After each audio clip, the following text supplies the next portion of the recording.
Before dawn, the skies over Ukraine broke with fire.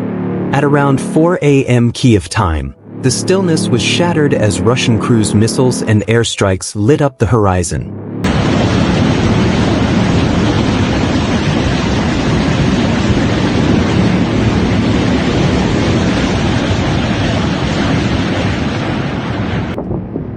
Explosions thundered near Kyiv, Kharkiv, Odessa, and across Ukraine's eastern and southern regions.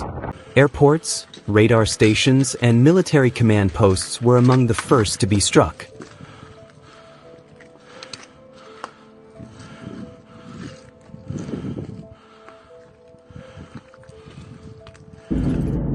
Жесть! Самолет, ёпта!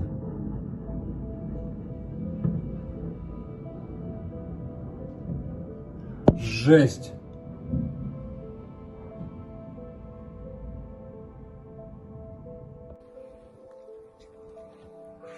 Бать, это моя 35-я школа.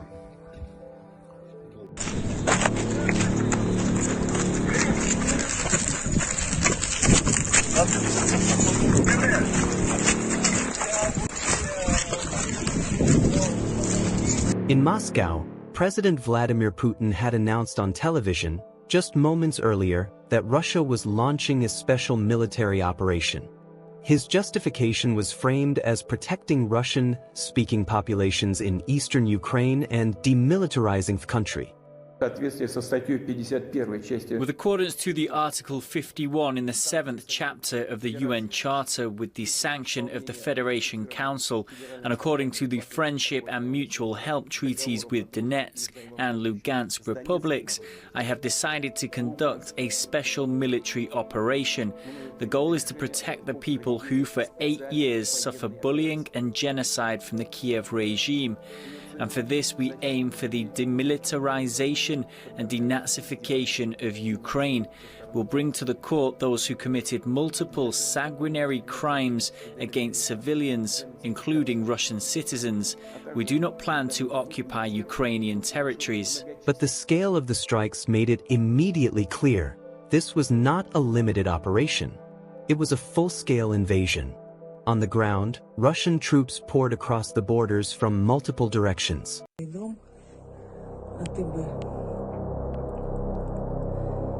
Идут в область, в сторону площади Цюрюпы. Ух ты, их много, ребята. Гляньте.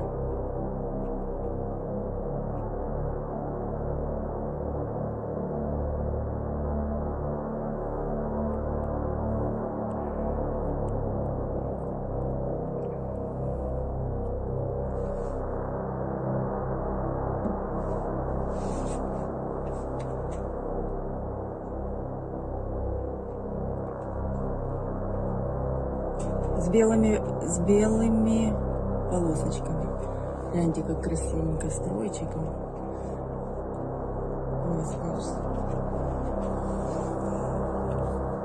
Кто может посчитать, сколько их? А ну-ка быстренько навскидку. From Belarus, Russian armored columns drove south toward Kyiv, aiming for a lightning strike to topple the government.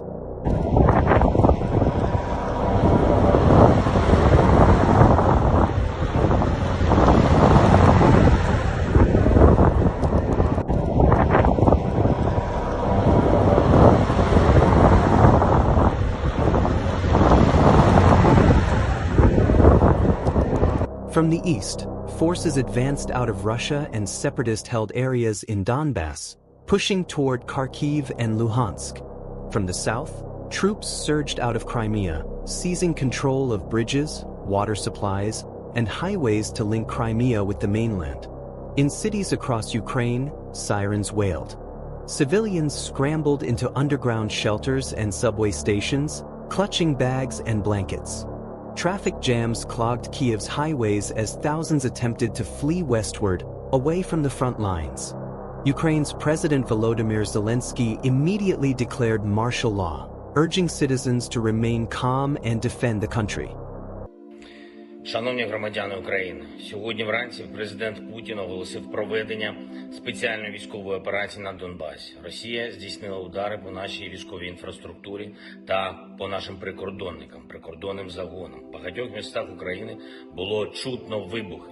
Ми вводимо воєнний стан на всій території нашої держави.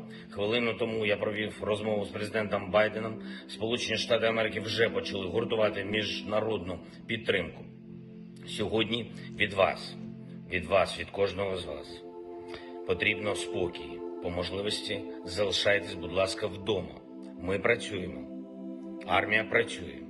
Працює весь сектор безпеки і оборони України. На зв'язку з вами буду постійно я, РНБО, Кабінет міністрів України. Незабаром я знов вийду на зв'язок. Без паніки, ми сильні, ми готові до всього, ми всіх переможемо, бо ми – це Україна. Слава Україні! Ukrainian soldiers, many caught off guard, quickly mobilized. Small units set up barricades, manned checkpoints, and began distributing weapons to civilian volunteers. Блядь, смотрите, что происходит на Оболоне, блядь, ебать, вся Оболонь, блядь, все мужчины, блядь, собираются, посмотрите, как все будет. Приходите, мы вас будем всех. Даже без документов раздают. Приходи, защищай свое государство Украины. Слава Украине! Киев не окружен, Киев сражается, Киев побеждает. Мы вас рвем, падлы, мы вас рвем на куски. А ты там хотел меня где-то задержать, скотина? Ну давай, я тебя жду. Где ты, падла Соловьев? Где твои Скобеевы Поповы? Где все вы, суки? By the evening of the first day, Russian forces had captured parts of southern Kherson region and advanced rapidly from Crimea. Heavy fighting erupted around Kharkiv and Sumy in the northeast.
Dude, that was right behind you. Give me some cover fire, sir.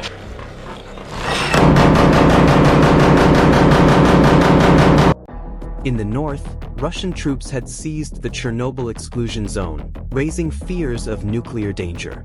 Yet, the Ukrainian army held Kyiv, repelling the first wave of airborne assaults aimed at capturing the capital.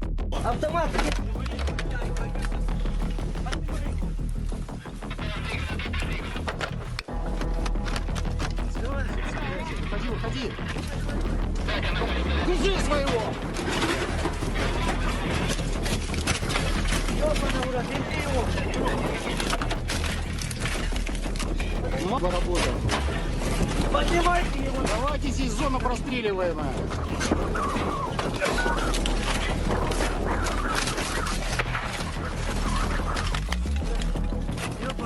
Молодцы, ребятки. Настоящий чеченцы, настоящий русский.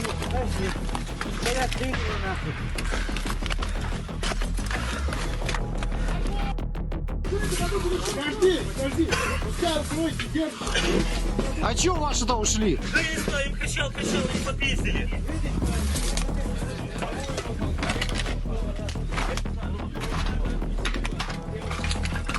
Он лежал на животе. А вы из какого подразделения? Резервисты. Резервисты, понятно. Вытаскивать его надо. The next morning, the war escalated further. Kyiv braced for direct assault as Russian paratroopers attempted to infiltrate the outskirts. Ukrainian defenders destroyed convoys and engaged in fierce firefights around Hostomel Airport, a key site Russia hoped to use for flying in reinforcements.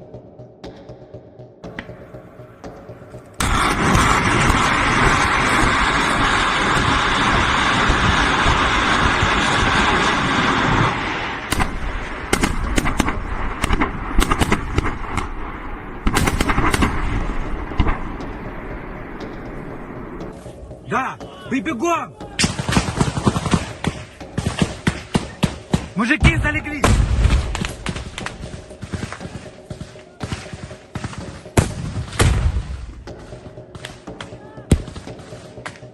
Это свои! Уходим! Это свои или нет? Погнали! Свои! Бегом! Zelensky released a defiant video message from central Kyiv, declaring, "I'm here. We will not lay down our arms. We will defend our country." His decision to remain in the capital rallied the population. Lines formed outside recruitment centers as thousands of Ukrainians, students, workers, fathers, and even retirees volunteered for territorial defense units. The war takes the best of us, the best heroes, the best men, women, children. That's it. But we are not ready to give our freedom to this terrorist Putin. That's it. That's why we are fighting. That's it.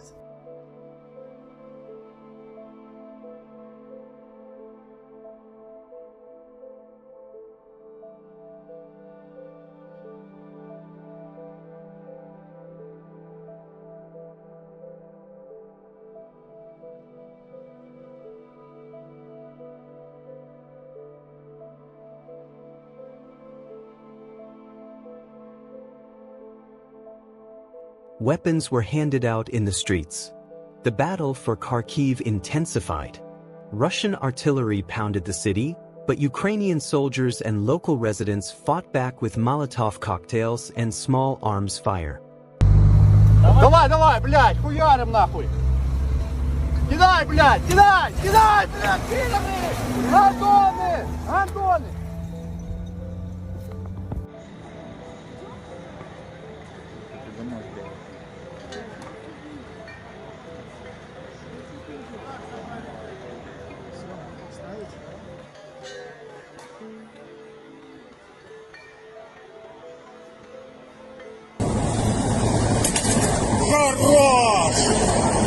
In the south, Russian forces continued advancing from Crimea toward Zaporizhia and Mariupol, beginning to encircle the latter.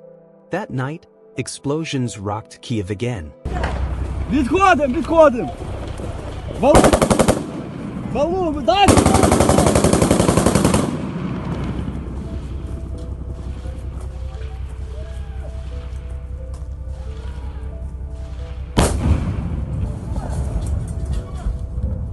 Фрайкор сила! Прямо в рот попало.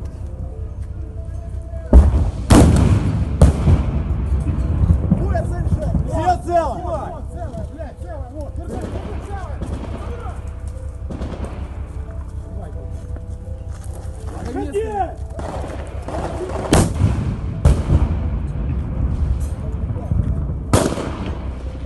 Russian troops attempted to penetrate deeper into the capital, but Ukrainian resistance, supported by anti-tank weapons supplied by the West, slowed them.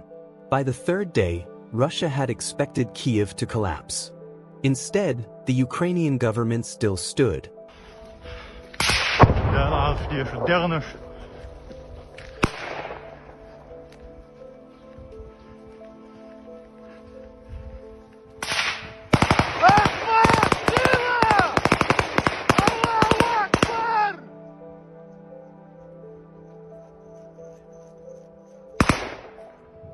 In the north, Russian convoys stretched for miles, but poor logistics and ambushes began stalling their progress. Around Kherson, fierce battles erupted as Ukrainian forces tried to slow the southern advance. In Mariupol, Russian bombardment cut electricity and water supplies, signaling the start of a brutal siege. In Kyiv, the city became a fortress. Barricades of sandbags, steel, and burnt-out cars appeared on main streets. Civilians prepared Molotov cocktails in schoolyards and workshops. Volunteers patrolled neighborhoods, scanning for Russian saboteurs. Internationally, support for Ukraine surged. Western nations imposed severe sanctions on Russia, cutting off banks and freezing assets. Weapons shipments from Europe and the US, including Javelin anti-tank missiles and Stinger anti-aircraft systems, began arriving at the Polish border. Despite relentless airstrikes, Ukraine's morale hardened. Zelensky rejected evacuation offers, insisting he needed ammunition, not a ride. His words spread worldwide, symbolizing Ukraine's defiance.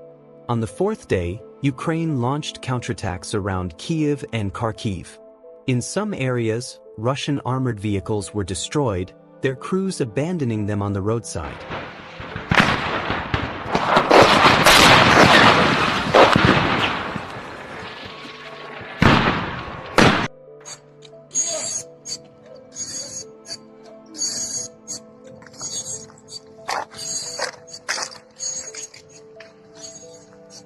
В Харькове не сильно рады русским.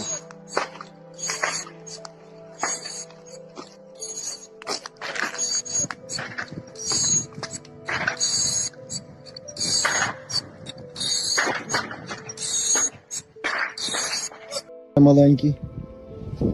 Трошки не добіг. Біг, бля, підарасиків не добіг.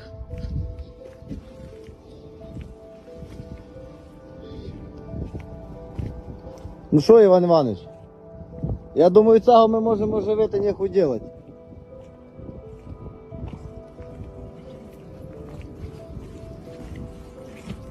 In Mariupol, shelling intensified, cutting off civilians from escape. Reports of civilian casualties began to climb. Still, Ukraine's resistance stunned the world. The Russian strategy of a quick decapitation of the government had failed. That evening, the European Union took unprecedented steps, announcing it would supply arms directly to Ukraine.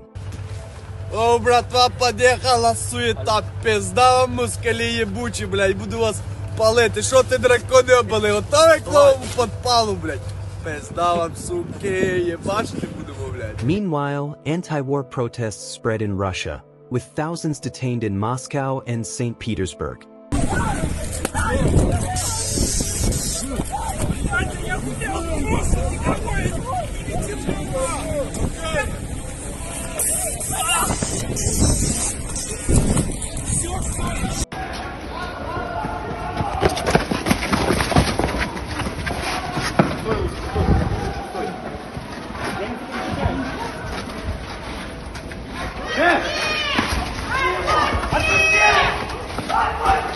By the fifth day, both sides had suffered heavy losses. Russia's military superiority in size was clear, but Ukraine's determination was proving decisive. Russian troops in the north advanced slowly toward Kyiv, but supply lines faltered, with fuel shortages and ambushes slowing convoys. In Kharkiv, missile strikes devastated residential areas, sparking global outrage. For the first time, delegations from Ukraine and Russia met in Belarus for talks. Уважаемые друзья, президент Беларуси просил встретить вас, приветствовать и обеспечить максимально вашу работу. Как было договорено с президентами Зеленским и Путиным, вы можете чувствовать себя в полной безопасности, это наша святая обязанность.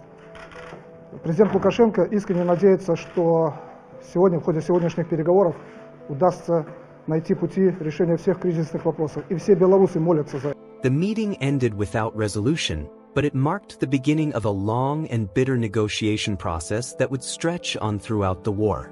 In the meantime, Ukraine appealed to the world for support, while civilians continued to fortify their cities. The war that Putin thought would end in days had now turned into a national uprising.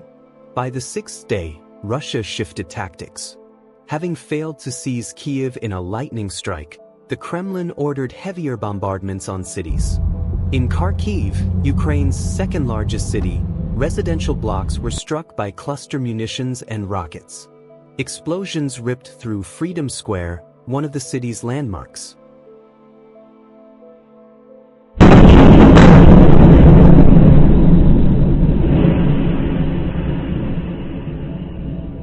Civilians huddled in basements and subway tunnels. Dozens were killed, and images of destroyed neighborhoods shocked the world. In Kyiv, missile strikes hit the TV tower, killing several and briefly disrupting broadcasts. Yet, Ukraine's leadership continued speaking to the nation and the world. Друзья, срочно на вышке, только что по телеге, Киев.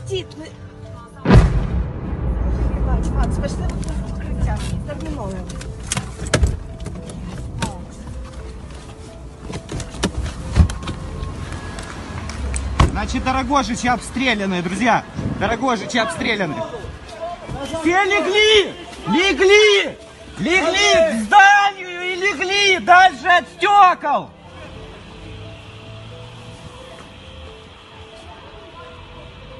Ближе к земле, дальше от стекол!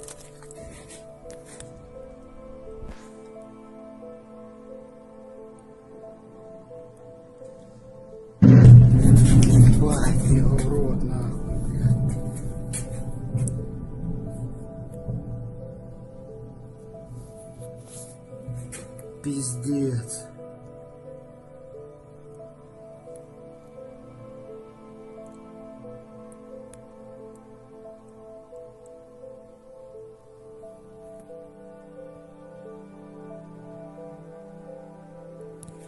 Zelensky appealed to the European Parliament, receiving a standing ovation when he declared, "Nobody will break us, we are strong, we are Ukrainians."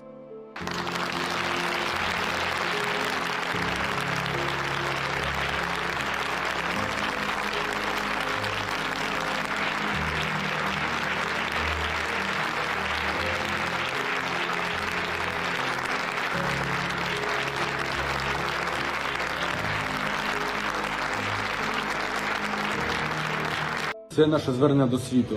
Це може бути нашим останнім зверненням. В нас, можливо, залишились лічні дні або години. Угрупування противника в десятки разів перебільшує нас. Вони мають панування у повітрі, в артилерії, в угрупуваннях, які діють на суходолі, технікою та танками. Ми ведемо оборону на одному об'єкті, на заводі, де знаходяться військові Маріупольського гарнізону та цивільні особи, які потрапили в пастку війни. Ми звертаємось до світових лідерів допомогти нам. Ми звертаємось з проханням застосувати до нас процедуру екстракшн та вивести нас на територію третьої держави. Маріупольський гарнізон військових, з нами більше ніж 500 поранених бійців та сотні цивільних осіб, серед яких є жінки та діти. Ми просимо надати нам безпеку на території третьої держави. Дякую.